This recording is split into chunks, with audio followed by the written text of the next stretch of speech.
you're sitting down with a strange family, and then he's like, well, you know what the people say in town, and he's like, what do the people say in town? And like that's kind of like the first shot that there's something amiss with this group, because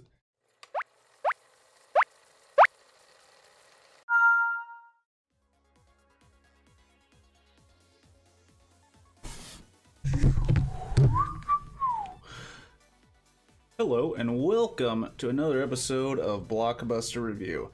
If you don't know what that is, it is where I play a game of Marathon on Tetris 99 and try to review a film before I hit 150 lines or before the blocks get to the top. Now, usually spoiler territory is at 50 lines. I don't know if it'll matter much with this film, but who knows. So, The Red House is a film that was released, and I want to say, and of course I forgot the date, I'm gonna check out my notes, why not, it's moving slow enough, 1947, came out in 1947, and it's a psychological drama, romance. It's certainly not a comedy, and it's very, very strange, and brings up a lot of different themes of love, insanity, attachment, maturity. It's kind of one of those movies that it stuck with me long after I watched it, which is why I'm doing this review. And right now it's in the public domain, so you can watch it right now for free on YouTube. I think I saw it on Daily Motion for the stream where I watch public domain movies with people online for free at twitch.tv/Kirk has glasses. Anyway, enough with the ad. So, The Red House, it opens up with, well, it actually opens up with a voiceover, and the voiceover is like, oh, life in rural areas is so much simpler than the city, and it's people living off their own, living off the land, and it also mentions this, which is very odd. It says, where some gentlemen and girls stay in school a little bit longer than the city folk because they work out on the farm. And I think this was just to excuse the fact that some of the children or kids in this movie look like they're 19, and some of them look like they're 15. Kind of just a band-aid over that whole issue. And the story, it mostly revolves around Meg. And Meg is a girl in high school. I want to say high school. And she's talking to a guy named Nate. I think they say his full name is Nath, but yeah, it's Nate. We're calling him Nate and not Nath because that's ridiculous. And Meg needs to ask Nath a favor. And she doesn't want to do it in front of Nath's girlfriend, Tibby, which, spoiler alert, Tibby be a bitch. Tibby is a capital B, a biatch. And in the event I don't get to why in this review, because it'll be over before I get a chance to say it, she's just a big old B, and watch the movie for yourself and you'll 100% agree. I swear I'm not rapping that rhyme was completely accidental. The point is, she's asking Nath, I even said I wasn't going to do it and I did it. She's asking Nate for help with her not father, her adoptive father, Pete Morgan. And Mr. Morgan isn't happy about the idea of getting help. It turns out he is slightly disabled. He has a fake leg made of wood. We don't get why until later in the movie. But they were just looking to get some help for Pete around the farm because this family is completely self-sufficient.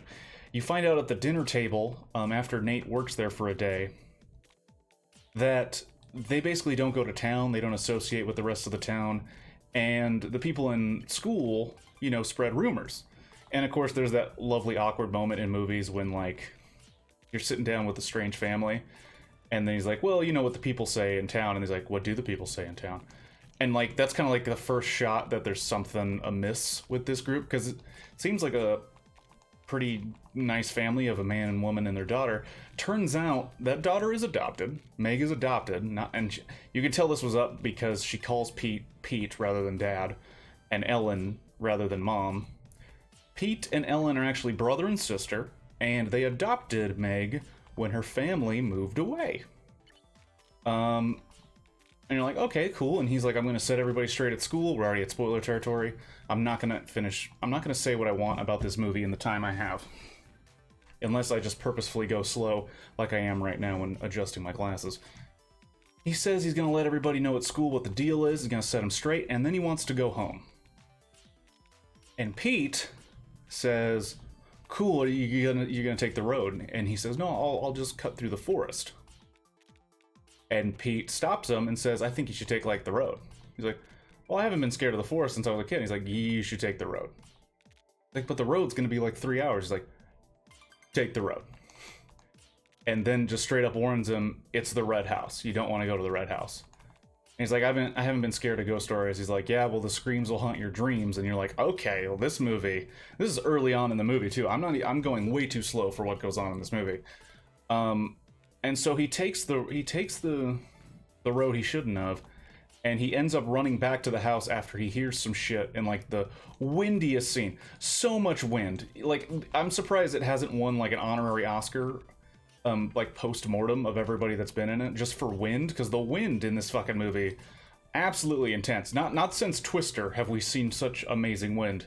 And this is, of course, not what I should be talking about, but crazy wind. Anyway, as Nate deals with Pete,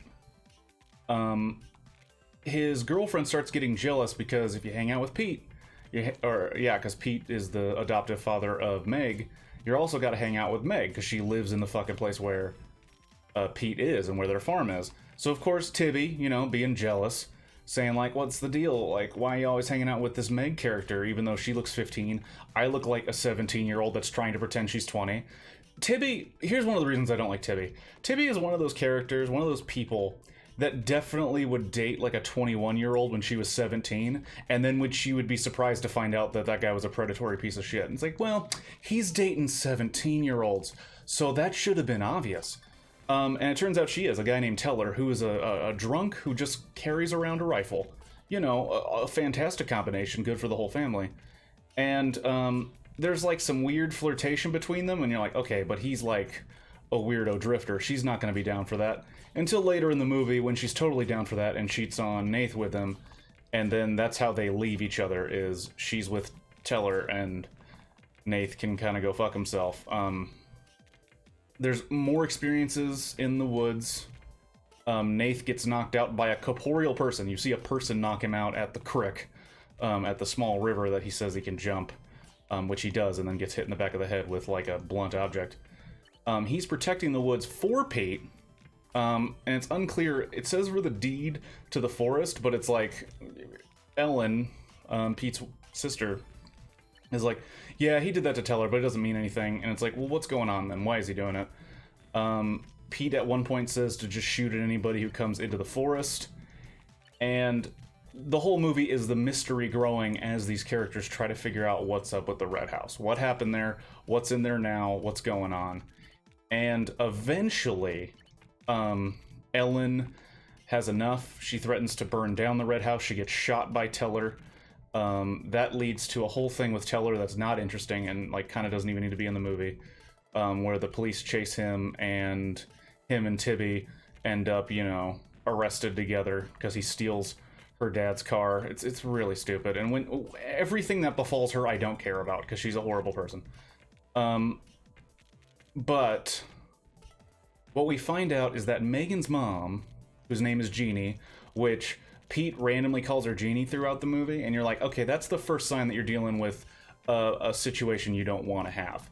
When you're a child and then a grown man who's supposed to be your protector starts calling you a different name, that's red flag. That's red flag, let's get out of here time.